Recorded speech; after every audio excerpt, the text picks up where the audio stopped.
no part of that. And he's just going, my father. Here, I mean, 90% of everything in my home is thrifted. Hello. Hello.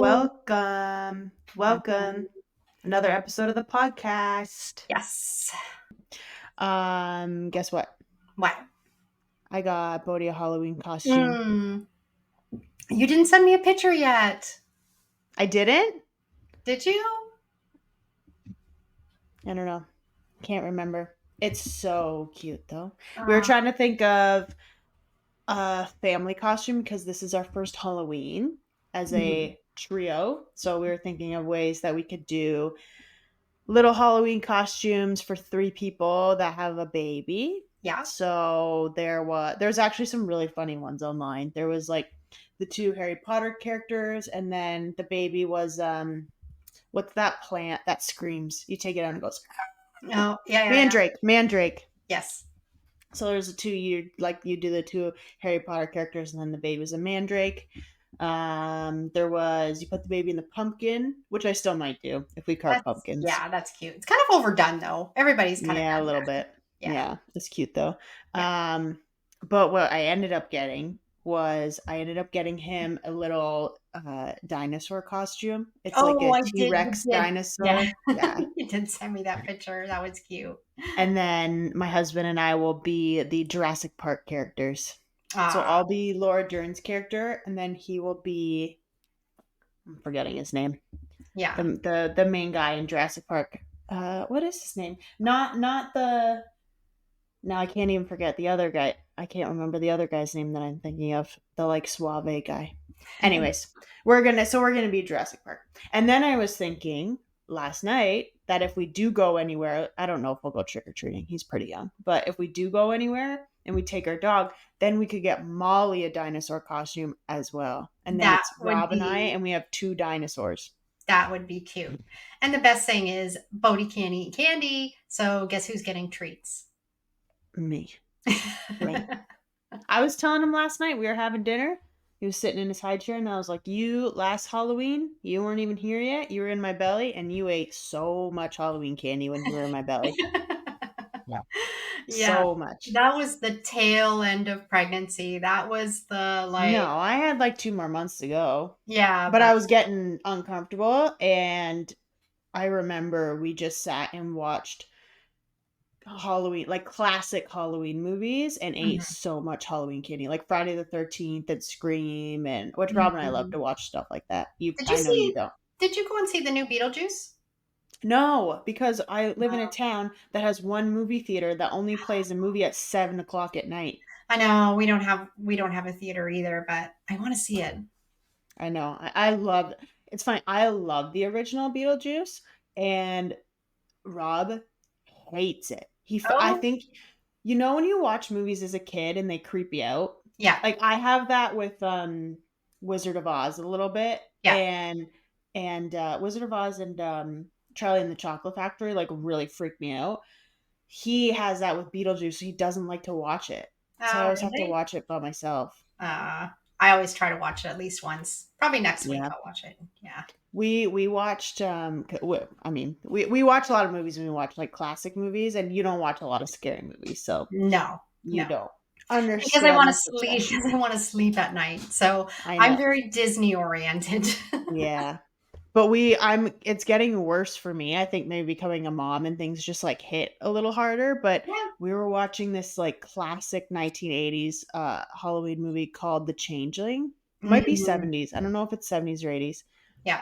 It is. Usually old ones are not bad because it's like, outdated effects, and it's not super scary. So I thought we were going to be fine. Yeah. This movie was so scary. It was like a haunted, old haunted house kind of style.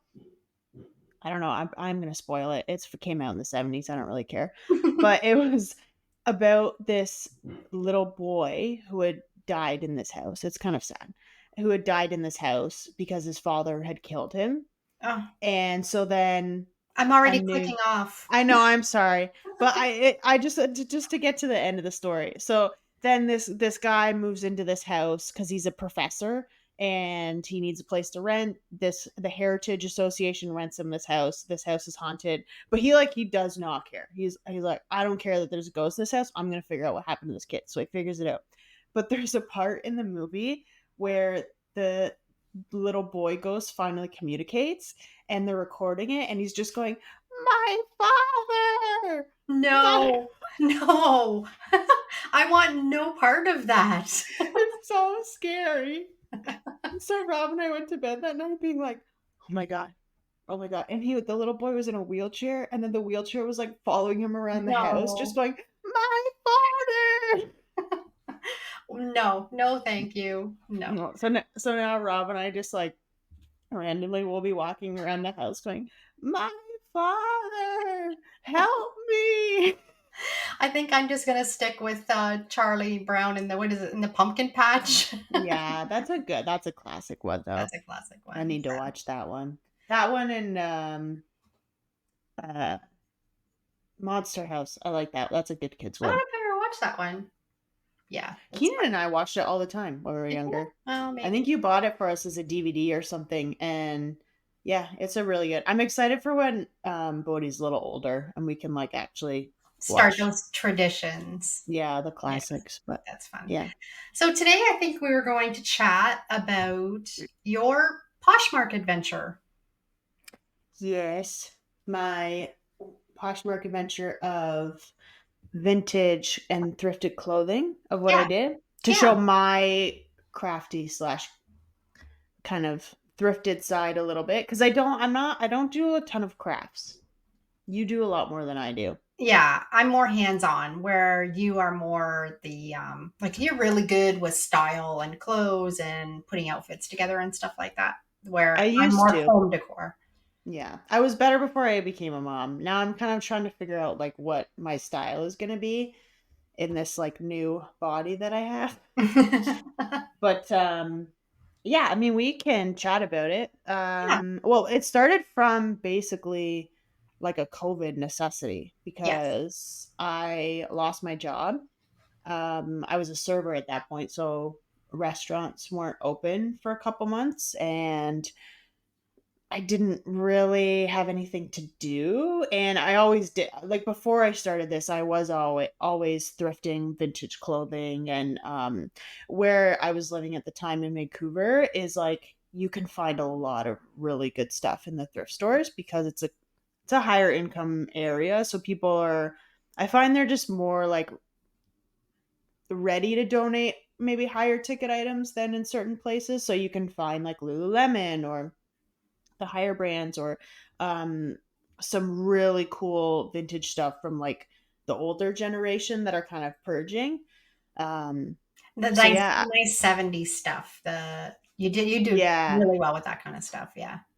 yeah. That was kind of some 70s was more my style a little bit of what I would thrift, like at the flared pants or the like the silk blouses. A Hmm. lot of that was the other thing is like finding stuff that was good fabric quality, like silk and stuff like that. Yeah. Um, yeah, so okay, Cashmere.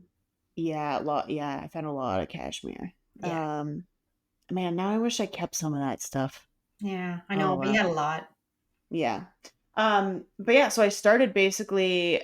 I went through my closet initially and was like, okay, what are some stuff that I don't really wear anymore that I think could sell? And it was a very casual thing of just putting stuff up and selling a thing or two here and there. And I mean, kind of like with you and your YouTube channel, like I just started researching it a little bit and seeing, okay, is there a way that I can make, even pay half my rent with it or something so Yeah. that I can at least get that down and I don't have to worry as much when you basically it was impossible to find a job because of what was happening. And I just started going to thrift stores and like really searching. I'd put like a podcast in and I just spent hours looking through the racks and finding vintage stuff. And I started getting good at reading labels of like what labels meant and how you could tell if it was real vintage or not. And yeah, I made like a real business out of it, So which it's was really definitely, fun. and it is definitely something that someone could do and make an extra income from if you have the time and you have the, you learn and you have some of that knowledge to know what to look for and what's going to sell. Definitely you can make it work. Yeah, and I think the best thing about and I mean like vintage shops aren't anything new. There's people who've been selling vintage clothes forever. And people who love vintage clothing, one of the best things about it is that you know start to know the people who are selling you their clothes, and everyone has their own unique style. So you would go to this vintage shop because you know they'd have like amazing 80s band t-shirts or something. But then you'd go to this one and you know that they're going to have the higher end structured, blouses, coats, pants, that are like the cashmere, the silk, the wool, and you can find people to kind of curate your closet. And that was something that I really like to get into, is to like, not only was I figuring out kind of my own style through it and what I like to pick out, but that was also became an asset for my online shop because people knew what I would have and like that style. And like I tried to follow the trends a little bit, but I found I actually became more successful when I just picked out stuff that I liked Yeah. and it became unique. Yeah, because there's lots of people that had that love that style that you were picking out and would sometimes bundle stuff together. Yeah, they create an outfit over stuff. And I would do little videos where I'd like I'd layer some of my pieces and put on like a coat with a shirt and pants and and I'd find some shoes as well. And then people would be like, oh, that outfit looks really good. And then buy the whole outfit. Yeah. And so many people might not know how Poshmark actually works. So, and I don't really either myself because I've bought a few things off of it, but I'm not really familiar with it. So, how does it actually work? It's an online platform like anything, kind of like eBay, I would say, in the way that it works a little bit. So you have people who are very, very casual sellers and selling stuff just out of their own closet that they don't want anymore, just to make like a couple extra bucks. And then you have people who this is their full time job. So it's a wide range of people, and you basically have a profile that you upload your photos to, and even the photos, there's a wide range. Like there's people who are just taking photos in their closet, and then there's people who have more professional photos. And I ranged on kind of the more professional that, you could really see all the elements of the piece and everything. But you were just And doing those with your cell phone. Like you don't need a fancy camera. no, I was doing them with my cell phone. I had a light, like a big light that kind of lit up the room a little bit. But I mean, cell phone cameras are so good nowadays that Yeah. you don't need a fancy camera. But it's more of the styling of it as opposed to the like quality of the picture. Like I'd have it on a nice background, or like I said, I'd pair it with an outfit or something like that. Um, so yeah, so you would go to my profile and you would have basically all my photos of everything that was for sale, and you can buy it outright. So you can pay the price that the seller has listed, or you can offer a price. So it's great for people who like to fuck. Sorry, do you hear that? No. It's like a massive helicopter. Oh, no. Hopefully you can hear it in the audio. That's very loud. And yeah, so you can set an offer. So it is really good for people who are interested in getting a deal. But it's not like Um, a bidding system on eBay. It's more like no, an offer. like you don't win per Right. se. You can do an offer. Now you also don't necessarily know if someone has done another offer that might be a little higher than yours, and the seller can accept whatever offer they want. Okay. So you kind of have to play the game where like, oh, I don't want to go too low if this is a hot ticket item, and I think that someone might have already sent in an offer that's a little higher than mine, Right. but you can get a really good deal on specific things that you're looking for. You can also get like bundle deals. Like if someone bought, let's say, three or more items from the shop, you can set like a 30% off coupon and things like that. So um, it is a really good opportunity for someone who wants to either make a little money or like loves vintage clothing or loves thrifted clothing, or always, even if you have new stuff, like some people sell new and it's just stuff that they found at the thrift store that still has tags on it or something. I've heard a lot um of people finding really great stuff at like Winners and Marshalls and yeah, getting a really great deal and then reselling on Poshmark. yeah. And the nice thing is that it's on your own time. You can put as much or as little time as you want into it. And during that kind of season of my life, it worked really well for me because I needed money and I kind of had this skill that I could use, and Poshmark was an outlet for that for sure. Yeah. And And I liked it. yeah, and the nice thing that with technology today is you can go into a thrift store or a vintage clothing store and you can I'm not sure if I'm saying this right, like Google image or Google search. So like you can pick out if you find a t-shirt that looks Oh, vintage. like reverse search or Yeah, whatever. reverse search. So then you can take Yep. a picture of it and it's going to give you comparables and then tell you what it's actually worth. And then you can see what you're buying it for and whether there's any money in it to resell. Yeah, and you build up that skill as you go.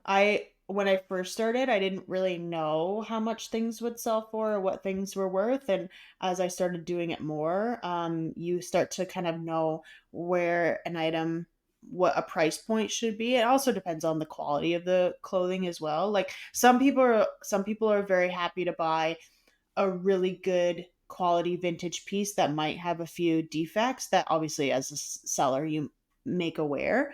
That would be a little cheaper, like maybe instead of a $200 leather jacket that's vintage, they'll pay $50 and it has maybe a scratch or something and they don't care. Right.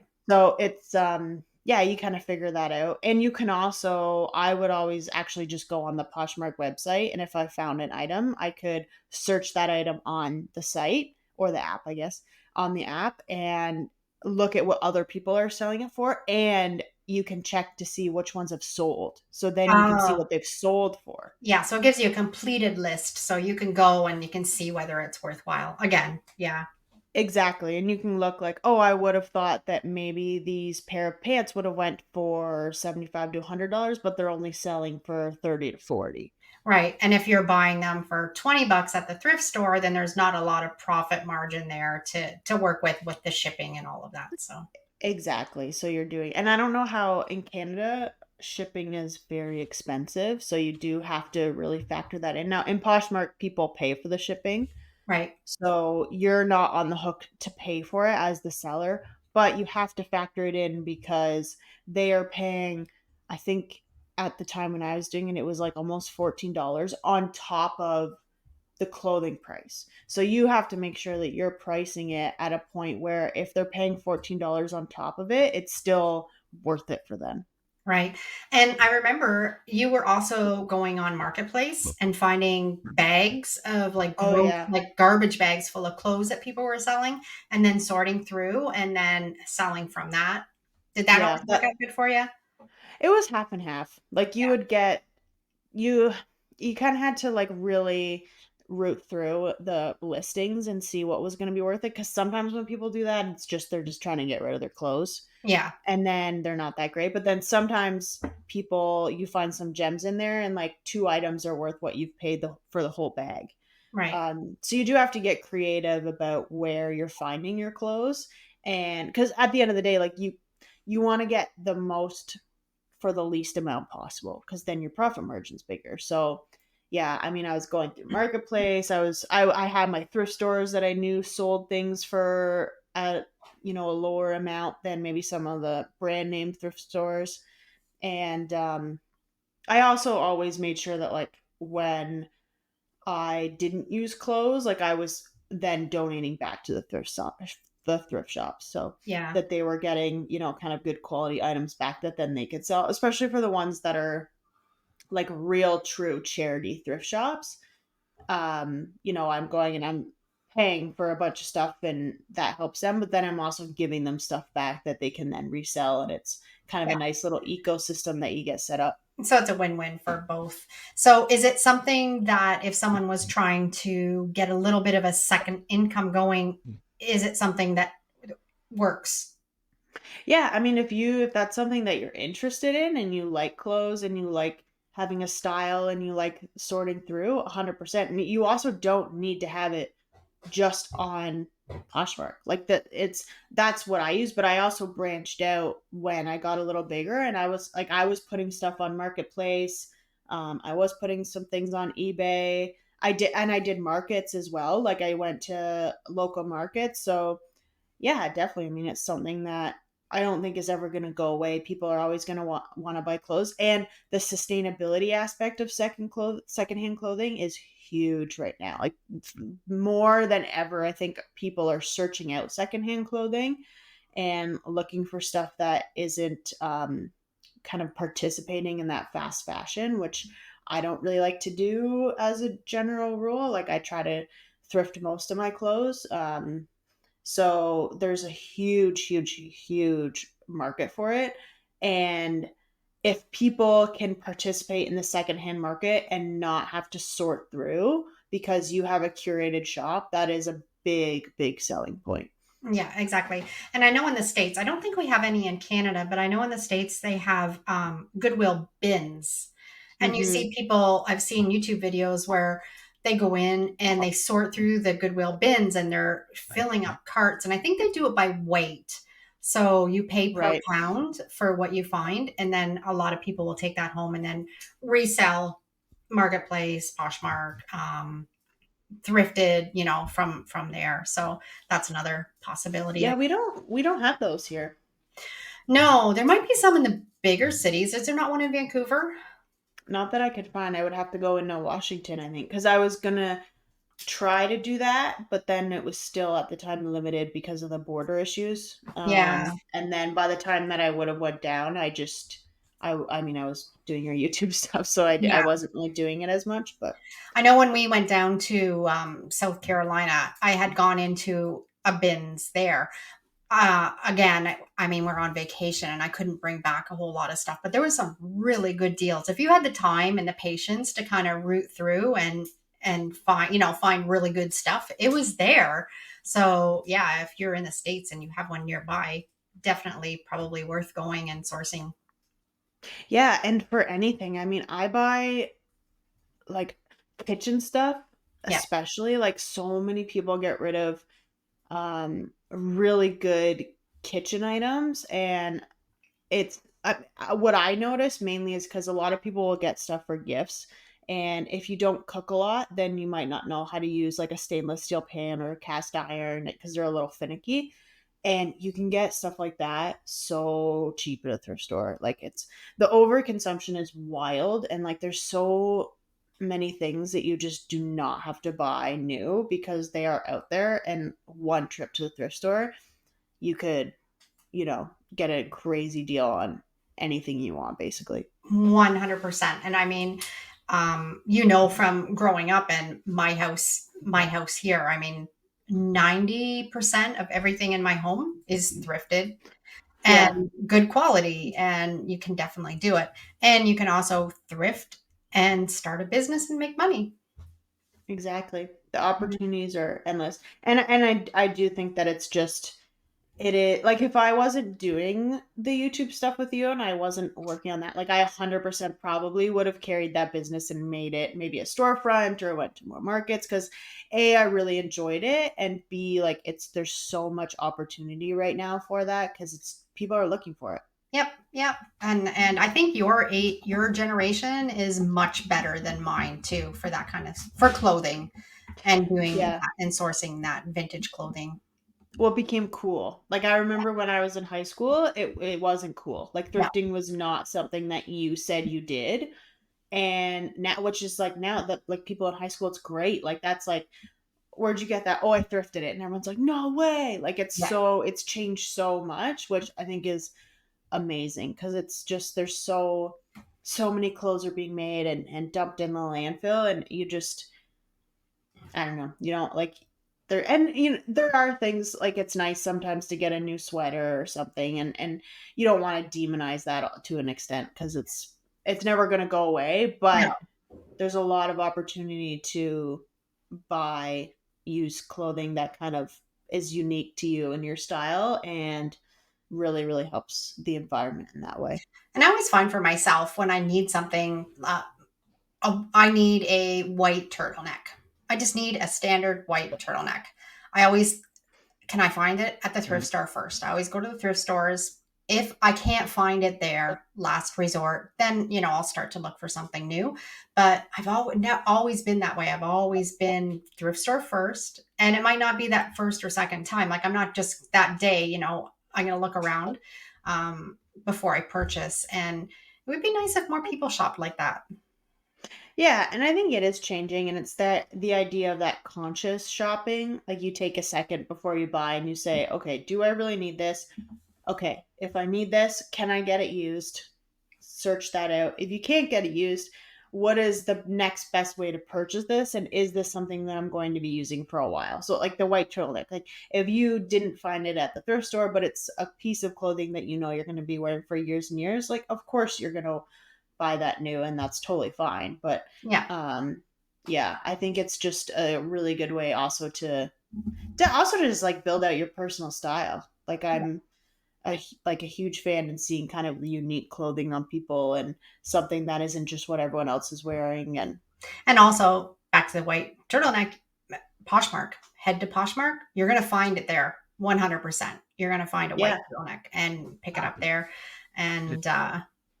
And you're not overconsumption again. You're keeping that cycle going where it's just not ending up in the landfill. So it's nice. I found like baby stuff on Poshmark too, like little snowsuits, and actually I bought some books on there. Mm-hmm. And that's another thing, like marketplace for baby stuff is, I mean, you everyone has kind of their limit of what they're willing to buy new or used. Like I knew that I wanted to make sure that he had a new crib and a mattress. Yeah. Some people have different opinions on that, and but like clothes, all I would say all of his clothes are used. A, because I'm not buying brand new baby clothes for something that he might wear once, Yeah. realistically. Yeah. Um, toys, books, like so many used books that I'm filling his room up with, furniture, like Do you it's remember when I came out to your place right before you had Bodie and we did a huge marketplace run? And I think we set you up with pretty much everything off of marketplace that you needed for the first 6 months. Now, the yeah. only thing that we had to be careful with, and we did a lot of research when we were doing it, was when we found something, we made sure that there wasn't any Oh, recalls. recalls on it, Yeah, yeah. and nothing that we found was an issue with that. But I mean, we got bouncy chairs, we got the beds, the cushion beds, and clothes, and your nursing pillow. I remember we pretty much got everything for you. Yeah, like everything that was just kind of that like necessity stuff, but it's so Yeah, expensive. Like yeah, I realized since becoming a mom, like stuff that you would think shouldn't just be, pretty valuable, but it's not that expensive. Like a nursing pillow, I remember like it was like $65. It's yeah. like there is no way I'm paying $65 for a nursing pillow, which by the way, I didn't even really use that much. No, no. And So, I think that nursing pillow cushion, they actually we bought something else from a girl and she threw it in with the purchase, oh didn't yeah, she? So that's I don't right. think we ended up paying anything for that No, nursing pillow. no. Yeah, Yeah. like baby stuff is so expensive. Yeah. And it's like it should like I have opinions about that because it's stuff that you need, and there should be a lot more companies that are making affordable baby stuff cuz and also, and I totally get it, like some people are really not comfortable buying you stuff for their baby, which is like you 100%, like you don't know where home it's coming Yeah. from, things like that. But the alternative should not be that you have to spend all your money to buy everything. Yeah, Like exactly. yeah, it's crazy. Yeah.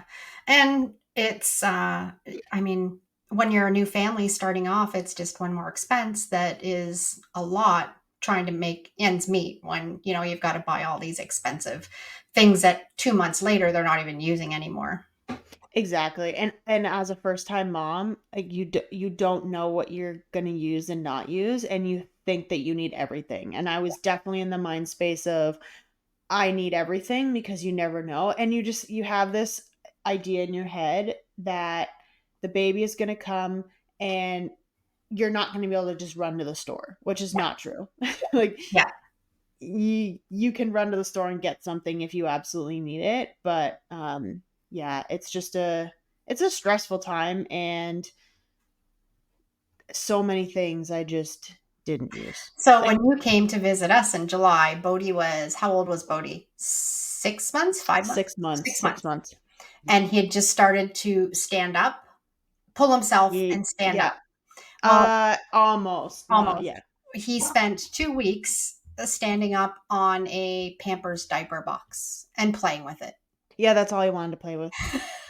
Yeah. I know.